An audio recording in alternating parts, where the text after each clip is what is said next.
Welcome to the SaaS AdLab podcast, where we're being through the stories of SaaS founders, entrepreneurs, and CEOs. My name is Luis. I'm the founder of Fantom Agency, a digital marketing agency specialized in scaling SaaS companies.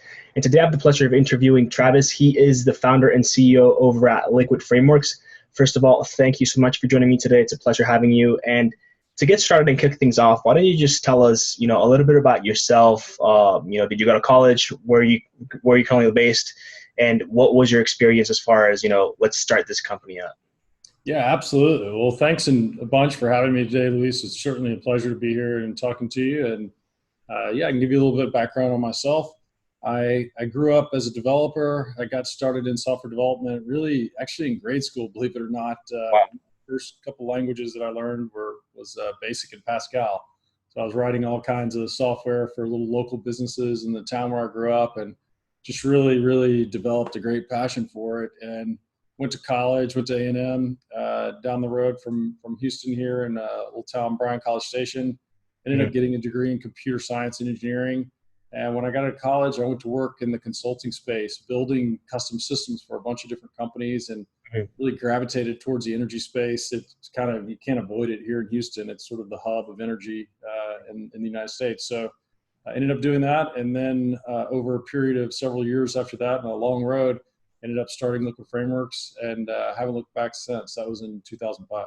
That's awesome. That's really cool. Now, with that being said, right, it'd be great if you explain to the audience exactly what is Liquid Frameworks, one pain point or multiple if there are, that you're trying to solve with the company. Sure. Yeah, that's a great question. So it's multiple pain points. So Liquid Frameworks is a software as a service in the quote to cash space for the energy industry. And the pain points that we solve are very specific. So companies in this space, the service providers, the people that are doing service work for large oil companies and energy companies around the world, they tend to be companies that have slow cash flow from a collections perspective. So when they do a job and they need to send out an invoice, a lot of times it can take them a long time to get paid.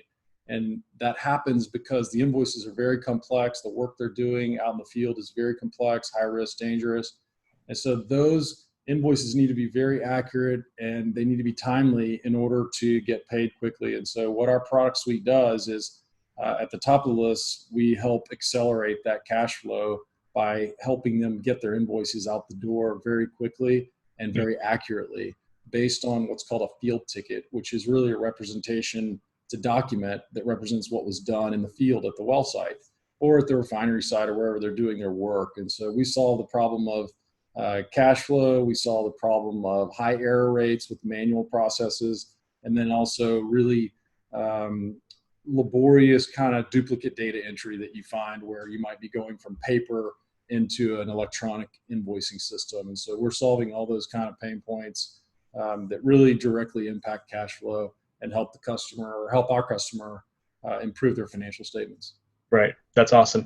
Now, one of the main things that I like to talk about with people on here is, how really do you, and it obviously varies per company, right? Like there's very B2C, even though there's still B2B, really they're B2C. The person that's going to be using them is going to buy them. Whereas there's the software company where even though it's still a B2B company, the person that's going to be using it might not be the one that's making that purchase for that specific piece of software. So how do you approach, I guess, sales in this perspective? Is it very, I guess you can call it old school, where you just literally pick up the phone and call these companies? Are you doing, LinkedIn kind of messaging?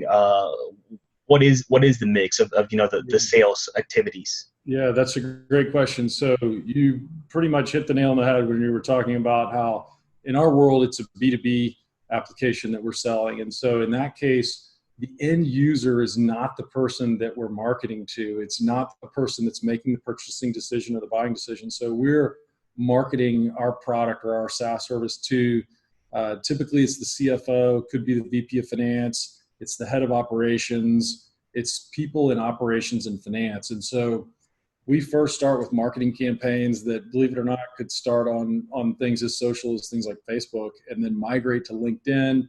And then once we generate leads, from that point, then they move into a traditional sales cycle that's very direct. We have other campaigns that we run as well that might be webinar campaigns. We do an annual event called Connect FX where we bring all our customers and users to Houston and go through everything that we're going to do in the product in the coming year.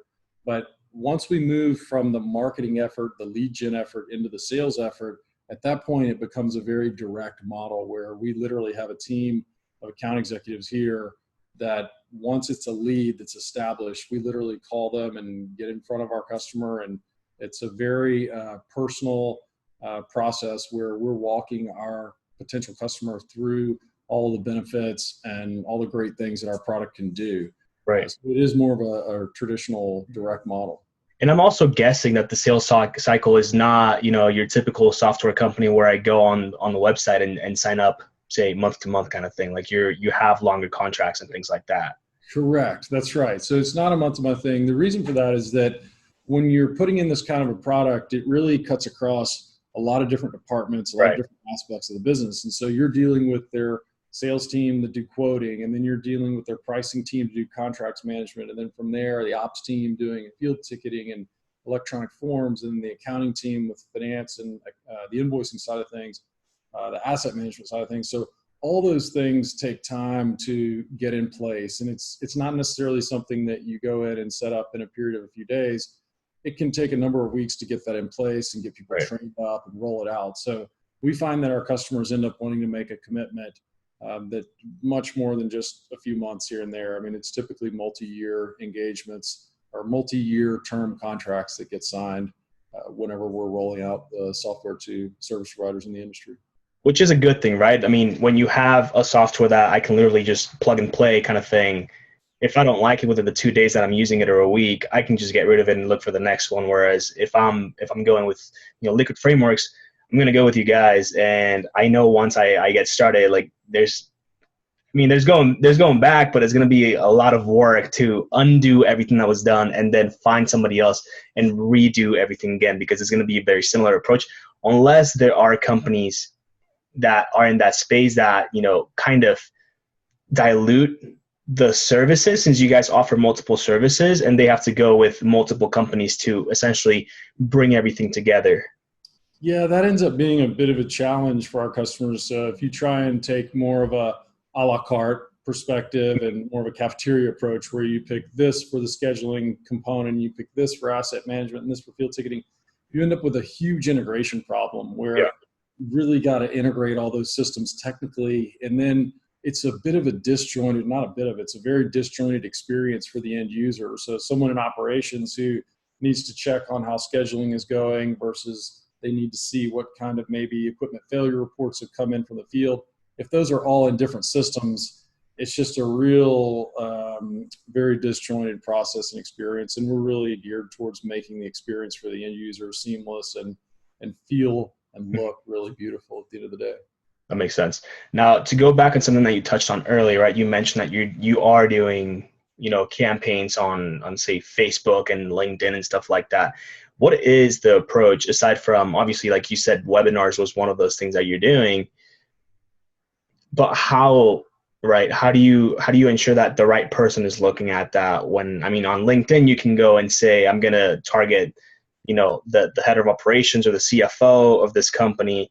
In our experience, we've noticed that when you are doing those sorts of things, obviously this is very, very subjective, where a click for $20 might seem expensive, but when you're a multi-million-dollar company, you can spend that and say, this is something that we can definitely afford to pay for if we're going to be targeting the right people. But when you're going to Facebook approach, what kind of campaigns do you do? Is it very top of the funnel? And this is assuming that you might be involved with some of these decisions, which you're probably not at this point, and you have a team that does that for you. Yeah, those are great questions. So you hit it on the head again with the comment about top of the funnel. So Facebook is clearly top of the funnel. It's probably one of the most effective advertising tools out there, and it's very, very cost effective as well. But at the same time, you don't necessarily always get to capture the data that you might be looking for. So that's a very expensive way that we sort of start at the top of the funnel, like you're mentioning. Things like Google AdWords, that's really expensive. So that doesn't tend to be something that we always start with. We definitely incorporate that into our marketing campaign, and the marketing group that I have here certainly has that as a heavy component. LinkedIn is probably the priciest, but it's really effective because you capture all that great data from the person as they've got that form filled out and it's just ready to go for them. Right. Easy and very fluid experience for them. So yeah, we do have a marketing group here. We use external agencies as well to help us out with this. So it's a big team effort to keep the engine going. For us, I mean, we're sort of unique in the sense that we're a very niche focused business that focuses on a very specific market and even a very specific sub segment of that market. And so we've got a great handle on exactly who we're going after and put together super targeted campaigns to the companies that we're looking to acquire as customers. Was it always like that? No. being so niche down and knowing, okay, like you can literally pick out from a mile away, is this person going to be a good fit, or not person, but this company going to be a good fit for us? Or how long did really dialing in who our perfect prospect would be, how long did that take? Yeah, it took a while. So I started this company back in 2005. So we've been at it for about 15 years now. And I would say the first half of that time period, for about the first 7 years, it was really, we were just sort of all over the board with it. Not until about 7 years ago when we really brought in a world-class person to run the sales group and really started bringing in incredible marketing people, did we really start to formulate our positioning statement and narrow down the personas that we're going after and get a handle on the market segment and size that best worked with our product. And once we got a handle on that and really started to identify down to the company level those accounts, it started to come together and really work like a machine. But for the first half of the deal, it really was trying to gain traction and get momentum with really, I don't want to say any customer that we could get, but we were, I guess the filter wasn't nearly as granular as it is today. So we spent some time, I call it wandering around the desert trying to find ourselves, but we eventually got there and have long since been there for about, I'd say 7.5 years now. Good. Now, this is a question that I've actually never asked on the podcast, but somebody asked me for my opinion for a magazine. I'm not sure if you're familiar with SaaS Mag. I'm not sure I've seen it, but go ahead. But one of the questions that they'd like to be answered is, how do you think the recession that we're currently experiencing, the economic, shifts, downturn, whatever you want to call it, correction, how do you think that's going to affect SaaS companies? And I'd like to put that question into your perspective, right, and see how do you think it's going to affect, and what are some of the things that you potentially would do to kind of offset whatever negative, effect that could have? Sure, absolutely. No, it's a great question. I deal with it a lot, especially on the investor side of things. And for us, what I like to make sure people know is that Liquid Frameworks has been around for about over 15 years now. And we've gone through a variety of recessions, market downturns, crashes in the energy space. And we saw 2008, we saw 2014, we saw all sorts of different significant crises, events that have taken place, the housing crisis, mortgage crisis, all those things. And in all of those cases, we were able to take those situations and turn them into opportunities. The reason we were able to do that, though, was because of the fact that our product helps companies save money by making sure that they charge for everything accurately, and also it improves their cash flow. And so those two things, ensuring you charge for everything and getting better cash flow, those things play really nicely into a recession type market. Right. We've not seen situations where we have declined during those downturns. We've actually grown. We may not have grown as much as we have when things are booming, but we still grow nonetheless. And it's simply because our messaging and what reality really is for the customers that use our product, it really is that we can help their cash flow and we can help their error rate and reduce the number of unbilled items that they put on their invoices. So we really tend to, I don't want to use the word thrive during recessions because that's not totally accurate. It's we tend to do well. We tend to do fine in those cases. And I would say that also the thing with SaaS companies that sort of helps out is the fact that you have some runway, some visibility into your own cash flow, because it is a service as opposed to the perpetual license world. So that helps a lot in getting through those types of situations. Right. So actually very, very similar to what the answer was that I gave, right? When you think about it, by no means is a SaaS model bulletproof or immune to such a thing, right? And I don't think really a lot of them are really any. But the good thing that you have is, you said, like, you have that runway. So most importantly, it is a recurring type of revenue. So essentially, we're gonna have obviously customers that are gonna keep us afloat. That's one thing. But one of the other things that I mentioned too was, when you're thinking about marketing and recession and stuff like that, people tend to pull out, right? So they're spending all this money on advertising, they're spending all this money on marketing, and the recession comes and they think, okay, we need to save money, so we're going to pull out of all those things. Well, when you do that, suddenly what happens is CPMs, if you're talking more marketing terms, right, everything starts to drop. So the cost of advertising on Facebook is going to drop. The cost of advertising on Google is going to drop because less people are bidding on your keywords. LinkedIn is going to drop. Everything's just going to drop. So one of the things that I saw when I was doing a little bit of research on this too was, if you look back at, I think 2018, 2008/2009, Amazon actually grew by 28% during that recession, which is great. And most of that was done through not necessarily pulling back on any sort of advertising, but actually just switching, what kind of messaging they were putting out. Like you said, if we can switch our messaging into how can we actually help you during this time, I think it's super valuable. And not just that, but by removing yourself from the market and the top of the mind type of, mindset that people are looking at you constantly and stuff like that via whatever, whether it's ads or traditional advertisement, you might actually be hindering yourself by removing yourself from top of mind. And then once things do, become better or whatever that, term is, they don't even remember who you are, or they don't know you exist, or they've already have somebody else in mind. Yeah, I would agree with that. I mean, we try and align not with the sentiment that's going on right now, where a lot of people are nervous and pushing a lot of negative sentiment out there, but we're really trying to align with a more positive sentiment that, yeah, it might be challenging right now, but there are things that you can do with your business to get it more efficient, that can make it operate in a better way, given the challenges and stresses that are being placed on both the local economies across the country, but also at the macro level. So yeah, I would agree. I mean, I kind of feel like some of what you're saying is, don't really get so wrapped up in the hype, in the negative sense. Yeah, don't get too worried about it, essentially, and just, keep doing what you're doing. Yeah, I agree. And that's a great way to say it too, because that's exactly what we're doing. We're just continuing to do what we do. I mean, we've been doing it for 15 years. And as long as we continue to operate on that, we want to iterate over that plan and make sure that we improve where we see areas to improve. But as long as we continue to execute against what has really worked well and learn from mistakes that we made along the way, then I think businesses will be just fine. Right, exactly. Now, to touch on something that you just brought on, which is mistakes, right? If you could go back either to yourself or to somebody that's currently starting a company or thinking about starting a company, what would you say is your number one tip to kind of, just make sure you keep this in mind as you're going? Yeah.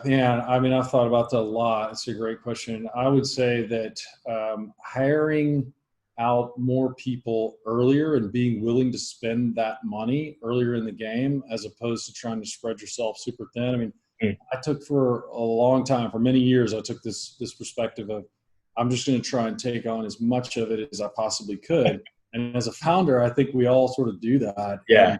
Do some of those things really well, but some of them you don't do really well. And that's why it took us so long to find our way in marketing and in sales. And until I committed to go out and allocate capital to really, really amazing people in those particular departments and beyond, just sales and marketing as well, on the development side as well. It really wasn't until I almost let go of some of those things and let other people come in and do those things that, frankly, at the end of the day, I mean, they're doing better than I could have ever done. I mean, I'm a developer by training and experience. So they've come in and just really blown me away with those things. So if I could go back and change that, I definitely would change that, because I think it would have changed the trajectory of the company, of the business, and certainly would have had a steeper curve for sure. What is the biggest challenge that you've been faced with, since those 15 years since you got started? The biggest challenge, I would say, what we've built is you could sort of think of it as ERP for the field. And when I say field, I'm talking about for field service. And the biggest challenge we run into is we get this in front of our customers and we're usually displacing paper. So it's not that we're going in and they already have some other SaaS product there. It's that they don't have anything. They literally have paper, they have manual processes, they might have Excel. And so when we put this in front of them, one of the biggest challenges is that our customers see it and they come up with all sorts of other great ideas that they want to do and more product features and requirements and modules that they want us to build into the product suite. And we want to do all those things, but it's a real challenge to try to prioritize all those things because, I mean, we deal with scarcity just like every other business does, and we don't have unlimited resources, and developers are really really great developers are super hard to find. And so we end up having to deal with significant prioritization issues to make sure that we're not building something that just a handful of customers want. We want to create stuff that the whole market wants. At the same time, you want to make everybody happy though too. So that's a very difficult thing. I mean, one way I've addressed that is we now have a whole product management team here that owns all of that and does all the competitive analysis and does all the analysis of our customer base to make sure we're building the right thing at the right time into the right places of the product. And it's still a challenge even with that team in place. That makes sense. Now to kind of switch the script here and talk a little bit more about the personal, aspect of being an entrepreneur and growing a company. What is one thing that you're not very good at? Gosh, not very good at. Historically, I've not been very good at letting go of technical things. So anything technical, I like to keep my hands on that. I especially like to stay involved in the architecture, at least the high level architecture. And sometimes that can present challenges just from a scale. I'm only one person. I can only do this a lot. But probably not super great at that. Sometimes, I don't know, time management, just end up getting so obsessed and focused on certain things and time gets away from you. And next thing you know, the day is almost over and you're getting into the evening, and that can be taxing on the personal life too sometimes. How do you deal with, burnout or just having way too much going on, wanting to maybe refresh or whatever that may be? Like, what are some of the hobbies that you partake in to kind of just, offset all the stress from running a business? Yeah, I've found that the best outlet, the best vent for that is physical activity. And I'm super into running. I'm super into swimming, super into climbing. So I do a lot of climbing. I do a lot of running. I do a lot of indoor running though. So running on a Peloton tread as opposed to outdoor running. It gets pretty hot here in Houston, like probably it's in Arizona. But I do a ton of running. I do a ton of lap swimming.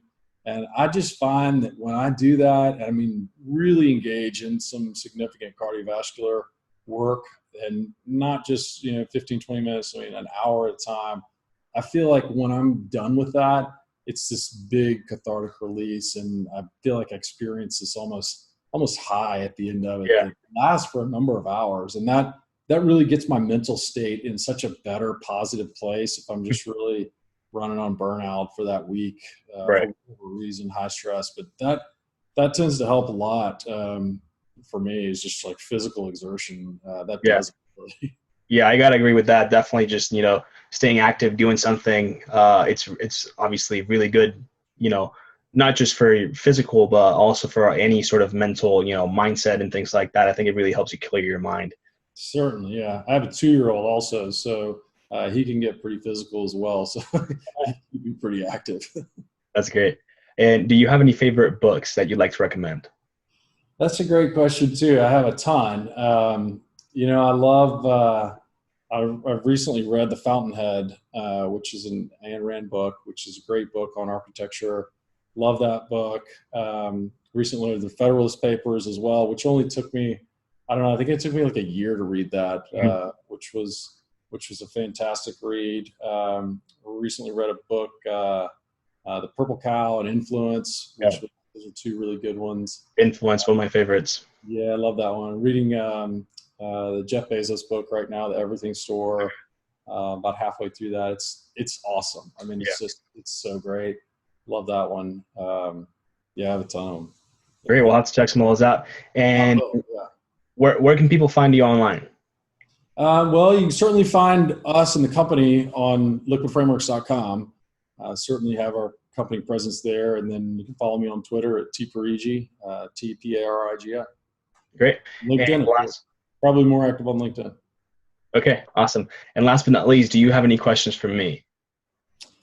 Well, yeah, I think it'd be interesting to hear your perspective on what you think the current event and current state of things right now with the market and the economy might do to SaaS companies in the B2B space.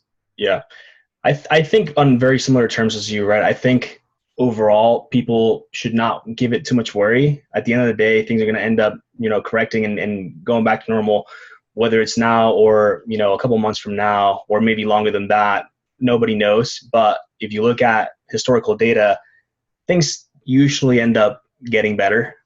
So I don't think people should worry about that. Like I said, one of the things that I was taking a look at was, if you have the cash to kind of, if you know that something's working right now, if you have the capacity to tweak your message a little bit so that it's more contextual to what people are experiencing, I think it's a great idea. And if you, like I said, if you have the cash to essentially double down on advertising now, kind of, in a sense, very similar to the stock market, right? Things are low. So if you have the money, go in and just hold off for whatever kind of, more decreases may happen, but eventually everything's going to start going back up again. So a little bit different with advertising though, but if you have money to advertise and what channels typically work for you, people are going to be pulling out from all of those. So double in if you can, spend the extra money, and you'll probably see some gains, whether it's immediately because you switched your message, or whether it's, in the long run because you created more brand awareness during the time where everyone was just turned off. Yeah, I think it's a great idea. I hadn't really thought through the pricing component of some of the cost per click and AdWords stuff is probably going to soften a little bit. So it probably is a good opportunity to get some good pricing there. Yeah, definitely. Cool. Great. Well, thank you, Travis, so much for the time. I really appreciate our talk today. And I look forward to hearing from you and keeping in touch. Absolutely. Thanks a bunch for the time. Really enjoyed it. Thank you. Take care. You too.